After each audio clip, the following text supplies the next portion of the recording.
Many would disappear as has, with both the Ferraris out, both the Brabham BMWs of world champion Piquet and Riccardo Patrese, his new teammate. Gilles Villeneuve out early, Pironi out now, and we look at the race leader on his last lap but one. Yes, well, I suppose we have to thank the turbos for having the dramas that they did, because by about a third of the way through the race, it looks as if we've got a very, very boring procession on our hands. And what with the puncture to Alan Prost and his subsequently stirring drive back through the field after losing a lot of time because he had to limp round at half a lap. Arnoux slowing down, Pironi's fight back through the field, followed by his unfortunate demise with what sounded like engine trouble. He was popping and banging. But in the end, we got a very exciting race. And it's settled down now. It's a little bit processional, unless there's any major mechanical drama here. Arnoux is too far ahead of Lauda, who's in fourth place, to be caught, unless his trouble deepens, as I suggested earlier. But and Prost is comfortably ahead, and Reutemann has driven a typically immaculate race, no problems, no fireworks, good and steady into an excellent second place. And Alain Prost comes out of Ford corner up to the S's. He is now on his last lap. That fourth Grand Prix win is almost in his grasp as he comes out of West Bank. He really could coast home now and win, but he's coasting not at all. Alain Prost approaches the finishing line on his last lap at some 200 miles an hour and completes it to win the South African Grand Prix, the second Renault victory in 3 years, and last year they weren't here. And now we wait for Carlos Reutemann, and there he goes. Carlos Reutemann has finished second. René Arnoux will be third, so it will be first and third for the two Renaults. And a famous victory for the French team. There goes René Arnoux over the line. And not so far behind him in fourth position, Niki Lauda. Niki Lauda on his comeback drive had finished in fourth position. A terrific effort, because being out of Grand Prix racing for 2 years and having to adapt to these cars takes a lot of doing. Keke Rosberg takes fifth position, and John Watson is sixth, and that is the completion of the points orders. We've seen some superb racing.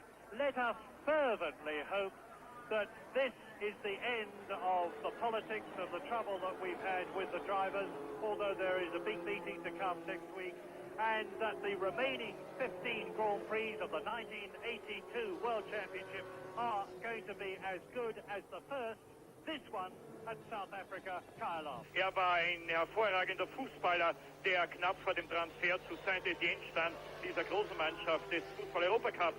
Alain Prost war Europameister der Go-Kart-Fahrer und hat dann einen Durchmarsch gemacht von der Formel 3 in die Formel 1.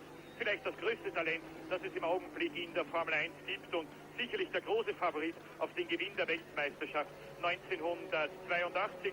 Heuer vielleicht das erste Jahr, in dem es mit einem Ford Cosworth-Motor nicht mehr möglich ist, die Weltmeisterschaft zu gewinnen, auch wenn Carlos Reutemann als Zweiter und Niki Lauda als Vierter heute großartige Rennen gefahren sind.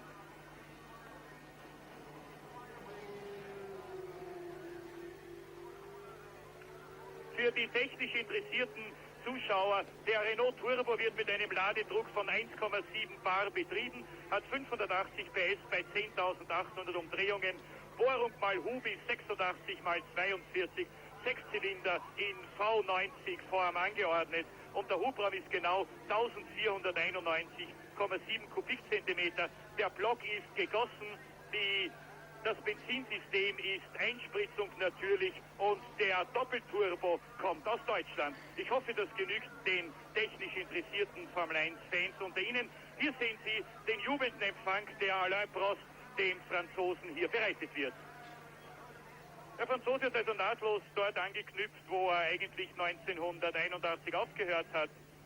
In 7 Grand Prix-Rennen hintereinander in Führung und Führungskilometer mehr als alle anderen. Im Gesamten 1083,4 Kilometer. Ein sehr schönes Comeback von Carlos Reutemann. Man darf nicht vergessen, dass sich Reutemann ja erst ans Autorennfahren wieder gewöhnen musste und umso größer natürlich die Anerkennung für Niki Lauda, der ja 1,5 Jahre in überhaupt keinem Rennwagen gesessen ist, bis er dann im April zunächst einmal in der McLaren-Fabrik gewesen ist, bis er dann im September die berühmten 48 Runden von Donington gefahren hat, um zu schauen, wie die heutigen Rennautos überhaupt gehen. Dann kamen die langen Testfahrten in Le Castellet. Hier sehen Sie Carlos Reutemann. Die langen Testfahrten, wie gesagt, in Le Castellet. Dann kam nicht zu vergessen auch ein Unfall in Le Castellet, als links hinten die Radaufhängung gebrochen ist. Niki Lauda hat diesen Unfall mit 280 Kilometer pro Stunde weggesteckt und der hat gesagt, letztlich beweist dieser Unfall, dass ich mir das richtige Auto ausgesucht habe, nämlich den McLaren MP4, der mit Kohlefaser und Glasfiber in einer Art Sandwich-Bauweise gefertigt wurde. Die Teile werden in Amerika in einer Raketenfabrik erzeugt, nach England geflogen, werden dort im McLaren-Werk in Woking zusammengebaut. Damit die ersten 9 Punkte der Weltmeisterschaft 1982 für Alain Prost. 6 Punkte für Carlos Reutemann, Rückstand 14,8 Sekunden. Dritter René Arnoux, Renault Turbo, Rückstand 19 Sekunden. Vierter Niki Lauda mit dem McLaren, Rückstand 33 Sekunden. Fünfter Keke Rosberg, Finnland, 44 Sekunden. Und sechster John Watson mit dem McLaren, Rückstand 48 Sekunden. Dann mit einer Runde Rückstand 7. Alboreto auf Tyrrell, 8. De Angelis auf Lotus, 9. Salazar auf ATS, 10. Giacomelli auf Alpha, 11. Jochen Maas auf March, 12. Winkelhock mit dem 2. ATS. Ein sehr gutes Formel 1 Einstandsrennen für den jungen Schwaben aus der Nähe von Stuttgart. 13. Andrea De Cesaris. Und das ist ungefähr also das Bild des heutigen Grand Prix von Südafrika gewesen. Es ist für Sie zu Hause, glaube ich, auch ein bisschen turbulent hergegangen. Die vielen spannenden Überholmanöver, die vielen Aufholjagden, die diesen Grand Prix spannend hätten machen können. Naja, vielleicht wird es beim nächsten Mal besser klappen. Es geht weiter Anfang April mit dem Anfang März mit dem großen Preis von Argentinien. Rio wird dann gefahren, dann Long Beach und Ende April kommt der Formel 1-Zirkus dann nach Europa und zwar nach Imola.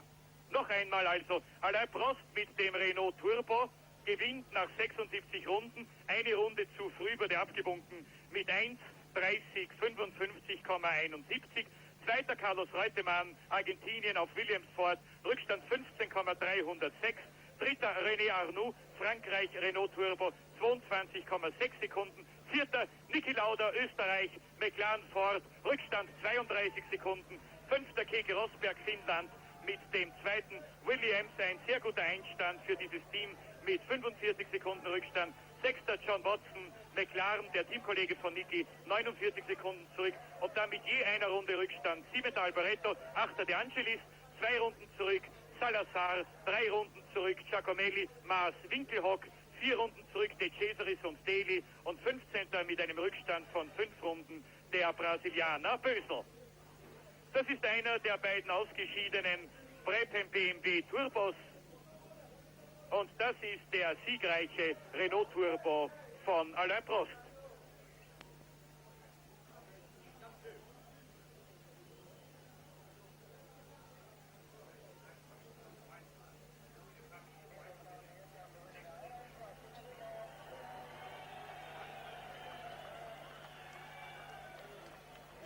Runden, das stimmt nicht. Gefahren wurden nur 76 Runden. Ein glücklicher Alain Prost, ein erschöpfter und zufriedener Carlos Reutemann und René Arnoux, der es heute in der Hand gehabt hätte, nach 2-jähriger Pause wieder einen Grand Prix zu gewinnen. Vierter Niki Lauda.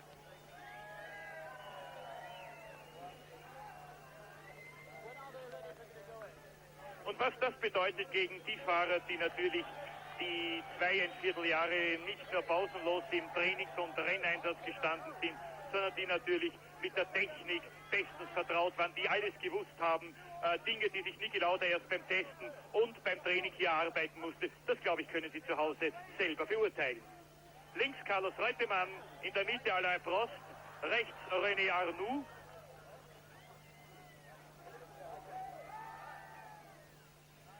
Für Reutemann das beste Ergebnis seit seinem zweiten Platz im Grand Prix von England. Nachher wurde er nur noch 5. in Zeltweg, 3. in Monza, 10. in Montreal und 8. in Las Vegas. Für Prost der 4. Grand Prix-Sieg in seiner Karriere. Nach Dijon, Zandvoort und Monza. Und für René Arnoux mit dem 3. Platz das beste Ergebnis seit dem Grand Prix von Österreich, in dem er Zweiter geworden ist, hinter seinem französischen Landsmann Jacques Lafitte. Hier schlägt natürlich der ganze Wirbel um die 3 Ersten zusammen. Hier steht immer noch 77 Runden, gefahren wurden aber nur 76. Prost, Reutemann, Arnoux, Lauda, Rosberg und Watson. Und schauen Sie, Niki Lauda hat schon Watson noch 18 Sekunden abgenommen auf den letzten 18 Runden. Er hat sich die Fahrt wirklich klug eingeteilt. Und er war im entscheidenden Augenblick zur Stelle. Auffallend ist, dass Jean-Marie Balestre, der FISA-Präsident, noch nicht auf dem Siegespodest erschienen ist. Vor 2 Jahren hat es hier einen Riesenwirbel gegeben, 3 Franzosen auf den ersten 3 Plätzen. Ich weiß nicht, ob Sie das Siegerinterview hören können.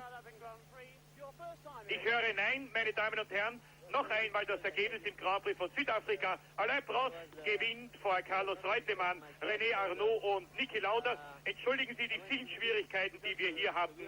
Ich hoffe, es wird bei den nächsten Rennen regiemäßig besser klappen. Ich schalte damit von Kyalami zurück nach Wien und wünsche Ihnen noch einen recht schönen und spannenden Samstagnachmittag.